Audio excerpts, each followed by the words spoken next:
Have you ever played a game that feels so ahead of its time that it stays with you long after you've put the controller down? I've been thinking a lot about those kinds of games lately. Ones that pushed boundaries, introduced new mechanics, or just did things differently in a way that's still influencing the industry today.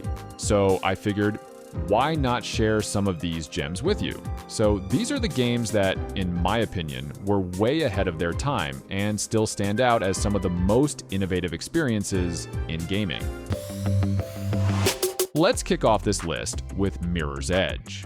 Released in 2008, it was a revolutionary first-person parkour game that pushed the boundaries of both visual design and gameplay mechanics. Set in a striking minimalist cityscape dominated by stark whites and bold primary colors, it created a unique aesthetic that still looks fresh today.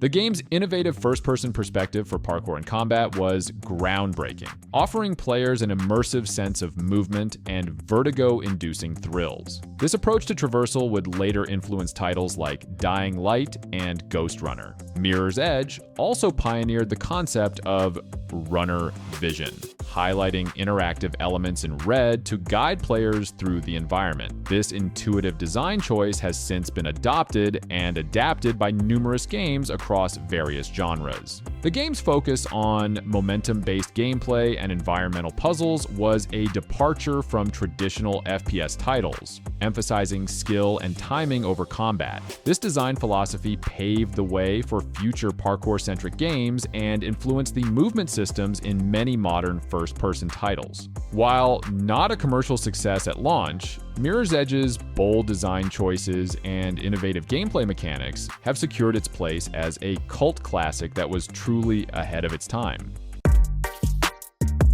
Next up, we have BioShock. Now, compared to games of its time, BioShock wasn't just a pretty face, though its underwater Art Deco paradise was definitely something to behold. What really set this 2007 gem apart wasn't just its looks, but its brains. The game's most impressive feature is how it weaves its story. Instead of dumping exposition on you through cutscenes, BioShock lets you piece things together yourself. Audio logs, graffiti on walls, the environment itself, it all tells a story. And what a story it is. We're talking philosophy, morality, and the dangers of unchecked idealism, all wrapped up in a first-person shooter. But the real thing here is the "would you kindly" twist. It's the kind of mind bender that makes you question everything you've done in the game. Heck, it makes you question your role as a player in any game. It's the sort of fourth wall breaking that games are still trying to replicate today. Sure, other games had touched on some of these elements before, but the way BioShock brought it all together was entirely original. It showed that games could be smart, thought-provoking, and still fun to play. It set a new bar for storytelling in games, influencing countless titles that followed. In short, BioShock wasn't just ahead of its time, it helped shape the future of gaming. Just because a game is ahead of its time doesn't necessarily mean it's guaranteed for success. Prototype, released in 2009, might not have hit every mark, but its innovative mechanics and open-world design left a lasting impression. Set in a dystopian New York City ravaged by a deadly virus, you play as Alex Mercer, a shape-shifting anti-hero with a mysterious past. The game's standout feature was its fluid and dynamic movement system, allowing Alex to parkour effortlessly across the city, scaling buildings, and leaping from rooftops with unparalleled freedom. Prototype's combat system was equally groundbreaking. With the ability to absorb and mimic enemies' abilities, players could transform Alex's body into various weapons, making each encounter uniquely engaging. The game's innovative disguise mechanic allowed Alex to assume the identities of those he consumed. This mechanic, combined with a gripping story filled with twists and turns, kept players on the edge of their seats. Despite its ambitious design, Prototype faced criticism for repetitive missions and a lack of polish. However, looking back, it's clear that Prototype paved the way for future open-world games. In 2004, first-person shooters were dominated by games like Halo and Half-Life. However, The Chronicles of Riddick Escape from Butcher Bay broke the mold, offering a unique blend of stealth, action, and storytelling that was way ahead of its time. While movie tie-in games often fell flat, Riddick delivered an immersive experience that rivaled the best original titles. This game focused on a gritty, immersive narrative set in a maximum security prison, with Vin Diesel reprising his role as the titular anti-hero. Riddick stood out with its revolutionary AI that responded intelligently to players' actions, creating a dynamic and unpredictable gameplay experience. The seamless integration of stealth and melee combat offered a refreshing change from the standard shooter mechanics. The game's level design encouraged exploration and strategic thinking, allowing players to choose between brute force and stealthy approaches. The graphics were also top-notch for its time, utilizing advanced lighting and shadow effects to enhance the atmospheric prison setting. Escape from Butcher Bay wasn't just a great movie game, it was a pioneer that pushed the boundaries of what first-person shooters could be, combining narrative depth, strategic gameplay, and cutting-edge visuals in a way that still feels fresh today. When Sunset Overdrive blasted onto the scene in 2014, it brought an explosion of color and chaos to the gaming world that was unlike anything we had seen before. Developed by Insomniac Games, this title dared to break away from the gray and gritty aesthetic that dominated the era. Instead, Sunset Overdrive offered a vibrant punk rock playground where style and movement reigned supreme. Set in a dystopian city overrun by mutants, the game's premise might seem grim, but its execution was anything but. The gameplay was a revelation, focusing heavily on fluid acrobatic traversal. Players could bounce, grind, and wall run across the city with ease, making exploration not just a means to an end, but an exhilarating experience in itself. This focus on movement set the game apart from its peers, encouraging players to stay in constant motion to survive. Combat was equally innovative, with a wild arsenal of weapons that embraced creativity and humor. Beyond its gameplay mechanics, Sunset Overdrive's irreverent tone and self-aware humor were a breath of fresh air. It broke the fourth wall, poked fun at gaming cliches, and didn't take itself too seriously, all while delivering a surprisingly robust and engaging narrative.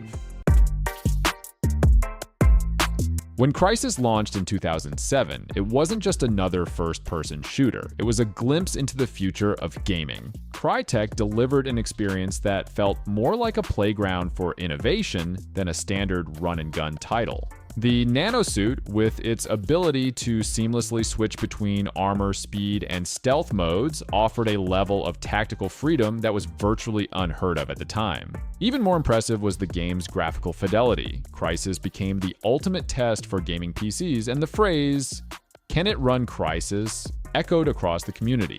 The dense, destructible jungles and expansive environments weren't just eye candy. They were integral to the gameplay, inviting players to interact with the world in ways that felt fresh and immersive. The AI, too, responded dynamically to your choices, making each encounter feel unique. All these years later, Crysis continues to amaze. Its blend of cutting-edge technology and open-ended gameplay hasn't lost its charm. Whether you're revisiting the game on modern hardware or discovering it for the first time, Crysis still offers an experience that feels both groundbreaking and endlessly replayable.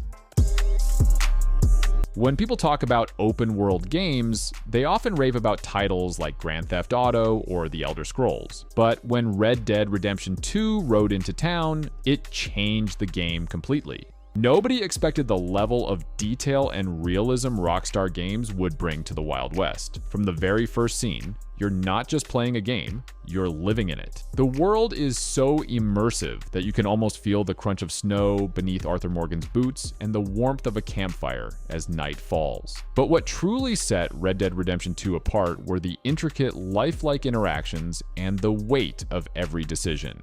The honor system, for instance, wasn't just a gimmick, it shaped the story in ways players didn't see coming. And then there's the horse bonding, something that seemed trivial until you realized how much it deepened your connection to the game's world. Let's not forget the game's revolutionary visuals. Every sunset over the plains, every drop of rain on Arthur's hat brim was a masterpiece. but the magic lies in the small details. The way animals react to your presence, or how Arthur's beard grows over time, making the world feel alive. Red Dead Redemption 2 wasn't just ahead of its time. It set a new standard for what open-world games could be. This is undoubtedly my favorite game of all time, and if you watched my previous videos, you can see that this game usually appears on my videos. System Shock is like the granddaddy of all immersive sims. Released back in 1994, it's the reason we have games like BioShock and Deus Ex today. Imagine being thrown into a space station controlled by a rogue AI named Shodan, creepy voice, malevolent personality, the whole deal. The game didn't hold your hand. You had to figure out the story by finding audio logs, hacking systems, and just surviving the horrors on board. What really blew my mind was how it made you feel like you were actually there. The level of interactivity and freedom was unheard of at the time.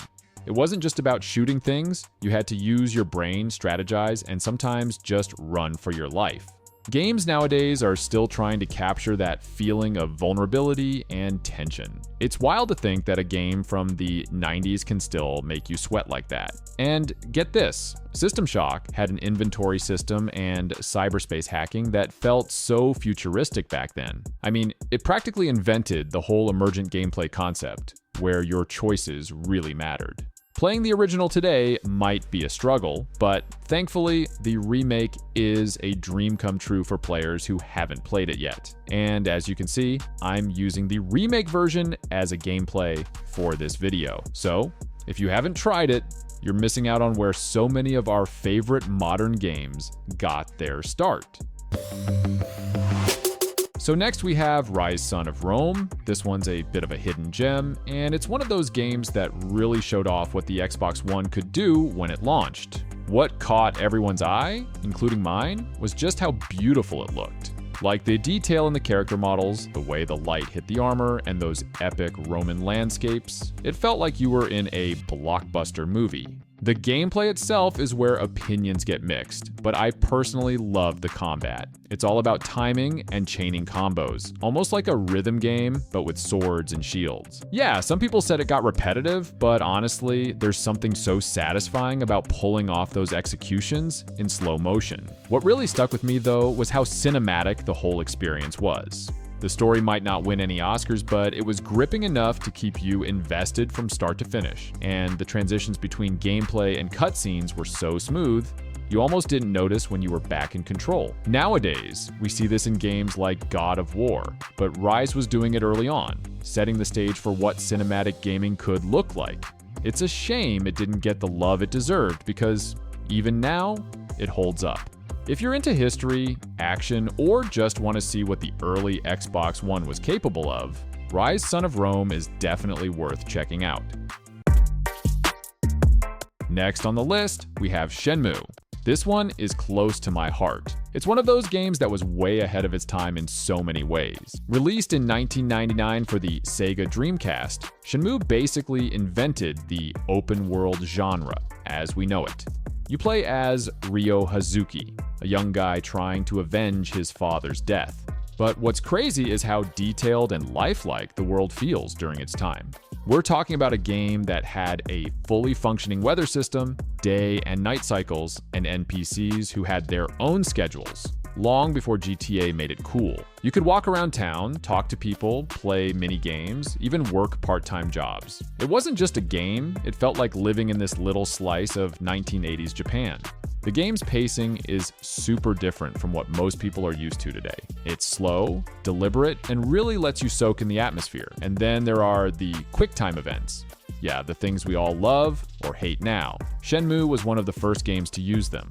They added this layer of cinematic flair that was just mind-blowing back then. This game is just so overwhelming back in the days, and if you're one of the fans who tried it before, then I'm pretty sure you'll totally agree with me. Next up, we have Middle-earth: Shadow of Mordor. This game didn't just throw you into Tolkien's world, it reinvented it with a system that no one saw coming. The Nemesis system. If you've played it, you know what I'm talking about. This was a game where every encounter mattered because the orcs remembered you. You could kill a captain, and if you didn't finish the job, he'd come back, scarred and out for revenge. The game was constantly adapting to your actions, creating rivalries that felt personal. Beyond the Nemesis system, Shadow of Mordor also nailed the fluid combat, taking a lot of cues from the Arkham series, but adding its own brutal flair. The world itself, dark and foreboding, perfectly captured the essence of Mordor, with enough lore and side quests to keep any Lord of the Rings fan happy. What's wild is that almost a decade later, no other game has really tried to replicate the Nemesis system on this scale. It's one of those features that, once you experience it, you wonder why it hasn't become a standard in open-world games. The fact that Shadow of Mordor did this so seamlessly right out of the gate is a testament to how forward-thinking it was. It's a game where every kill could lead to a story, and that's something you just don't see often enough. Now, Shadow of the Colossus is one of those games that stays with you long after the credits roll.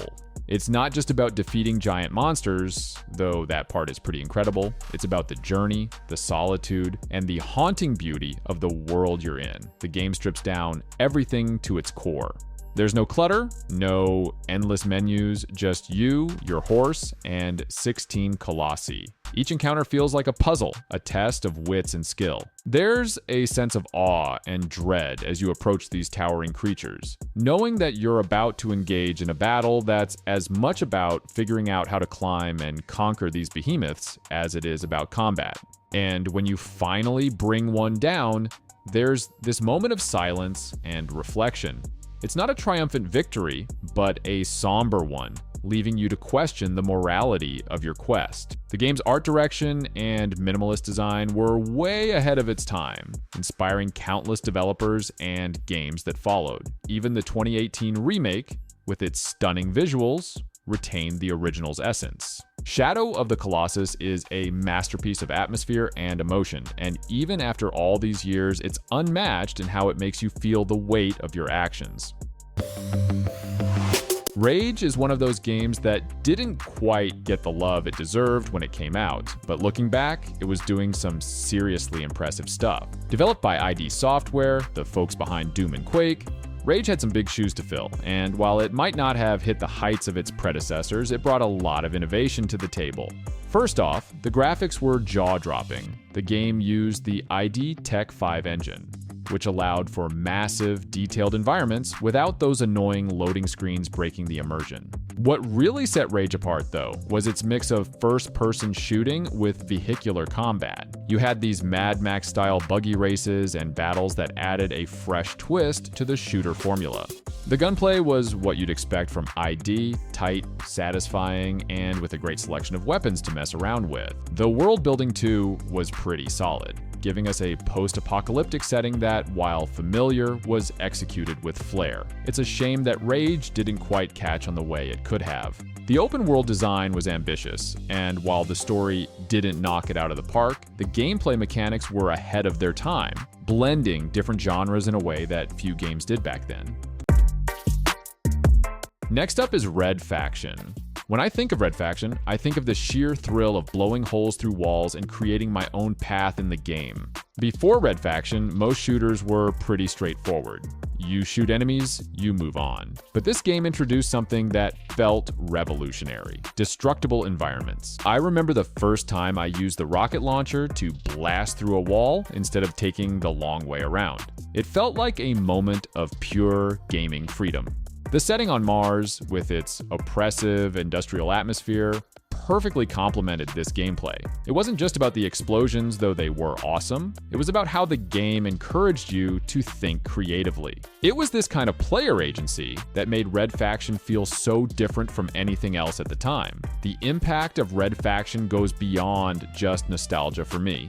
It's a game that really made me appreciate the possibilities of what video games could do. Destruction wasn't just a gimmick, it was integrated into the gameplay in a way that made every encounter feel dynamic. Even now, I find myself wishing more games would take this kind of risk. And to conclude our list, we have Prince of Persia: The Sands of Time. Now, this is a game that redefined action-adventure for an entire generation. Released in 2003, it took the classic platforming elements of the original Prince of Persia and injected them with fresh ideas and mechanics that we still see in games today. The game's parkour system was fluid and responsive, allowing you to run along walls, swing from poles, and leap across gaps with an elegance that made you feel like a true master acrobat. But what really set it apart was the time rewind mechanic. I've never seen anything like it before. If you missed a jump or got skewered by traps, you could rewind time and try again. It completely changed the way you approach challenges in the game. Instead of frustrating restarts, it encouraged me to experiment and take risks, knowing I could always undo a mistake. It made the game feel forgiving without being too easy, striking a perfect balance. The story also surprised me. It's a tale of love, betrayal, and redemption, with characters that felt genuinely relatable. The dynamic between the prince and Farah was particularly engaging. Looking back, The Sands of Time was a game that showed how mechanics, narrative, and design could work together to create something truly special. And there you have it. Which of these games have you already played? Do you think we missed any that should have made the list? Let us know in the comments below. Until next time, happy gaming.